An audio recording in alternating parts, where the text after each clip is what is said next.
ओम। आज सभी मित्रों के समक्ष मैं इसलिए उपस्थित हुआ हूँ कि हमारे देश में जो सबसे श्रेष्ठ समाज है वो आर्य समाज है। तो उस आर्य समाज के संस्थापक महर्षि दयानंद हैं। उन महर्षि दयानंद के विषय में जितने भी प्रशंसात्मक वाक्य कहे जाएं वह सभी कम पड़ जाते हैं।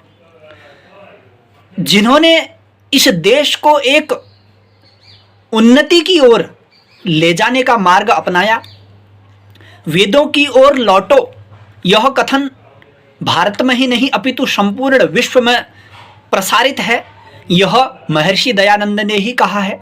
वेदों की ओर लौटो लौटो अर्थात इस संसार के जो पहले ग्रंथ हैं वेद, जिन्होंने सब जीवों के कल्याण की भावना को लिखा गया है, उनको पढ़ो और उन्नति की ओर लौटो। इस तरह की भावना वाले हमारे महर्षि दयानंद आर्य समाज के संस्थापक हैं। तो उनके बारे में आप सभी जानते ही हैं।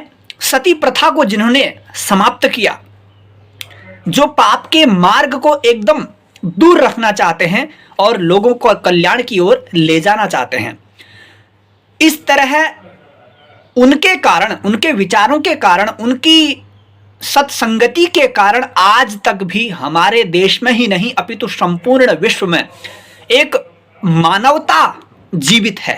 परमात्मा के साथ संगति कैसे करनी चाहिए, परमात्मा के साथ ही हम कैसे रहें, परमात्मा के आराधना में ही हम किस तरह लगे रहें, इस तरह के प्रेरणात्मक वचन, प्रेरणात्मक उनकी प्रेरणाएं समस्त हमारे सामने उपलब्ध हैं। तो इस तरह के गुणी धनी, इस तरह के व्यक्ति महर्षि दयानंद के विषय में वर्तमान में हमारे ही भारत में मध्य प्रदेश के भोपाल परिसर से किसी शिक्षक ने उनके बारे में अभद्र वाक्यों का प्रयोग किया है।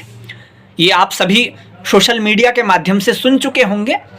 तो इस विषय पर मैं यह कहना चाहूँगा कि इस तरह के समस्त, भले ही वह शिक्षक हों, भले ही वह छात्र हों या भले वह अन्य कोई व्यवसायी हो, तो उन लोगों को शिक्षित किया जाए और उनसे पूछा जाए कि इस तरह के श्रेष्ठ व्यक्तियों के लिए, जो तुम्हें परमात्मा की ओर ले जा रहा है, जो तुम्हें उन्नति की ओर ले जा रहा है, उसको तुम इस तरह के वाक्यों को क्यों कह रहे हैं।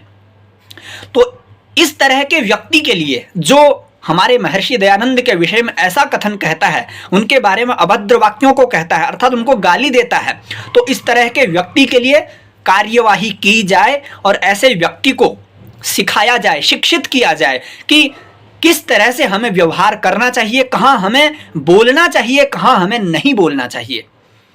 तो महर्षि दयानंद के बारे में तो आप सभी क्या समस्त विश्व बच्चा बच्चा उनके बारे में जानता है। वह क्या चीज थे जिन्होंने अपनी तपस्या के बाद सबको अपनी ओर आकर्षित कर लिया, अर्थात उन्होंने अहिंसा, समस्त यम नियम, समस्त वेदों को, दर्शनों को पढ़ के, यम नियमों को सिद्ध करके उन्होंने अहिंसा को भी अपने वश में कर लिया। अर्थात जब उनके सामने हिंसक पशु भी आते थे तो उनको प्रणाम करके चले जाते थे। इस तरह के सिद्ध योगी महापुरुष महर्षि दयानंद के विषय में इस तरह का कथन सर्वथा अनुचित है, अभद्र है, अयोग्य है। तो इस तरह के वाक्यों को कहने वालों को शीघ्र ही कार्यवाही के द्वारा उनको समझाया जाए और उन पर उचित जो दंडात्मक है वह भी उनके लिए उचित दंड का प्रयोग भी किया जाए। तो इसी तरह मैं कहना चाहूँगा, तो आप सभी भी अपना मत दें और लोगों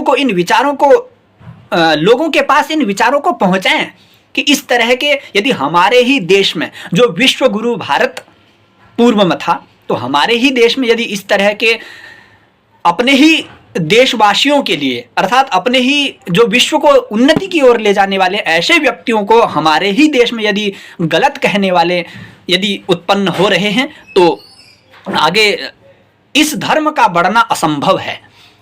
यदि कोई विदेशी कहता जो इस संस्कृति को नहीं जानता है तो उसको एक बार के लिए माना जा सकता था, किंतु यदि अपने ही देश में, वो भी संस्कृत परिसर में पढ़ाने वाला और ऊपर से वह भी शिक्षक है, तो इस तरह के व्यक्ति यदि ऐसे कथनों को कहेंगे तो यह अच्छा नहीं है। तो इस पर मैं अंतिम में यही कहना चाहूँगा, आप लोग भी अपने प्रतिक्रियाएं दें और अन्य लोगों को भी इन विचारों को प्रेषित करें, प्रसारित करें, ताकि इस तरह का अभद्र व्यवहार पुनः नहीं होना चाहिए। ये सर्वथा अनुचित है। जिस शिक्षक ने भी इस तरह का वाक्य महर्षि दयानंद जी के लिए कहा है, उस पर कार्यवाही की जाए। धन्यवाद।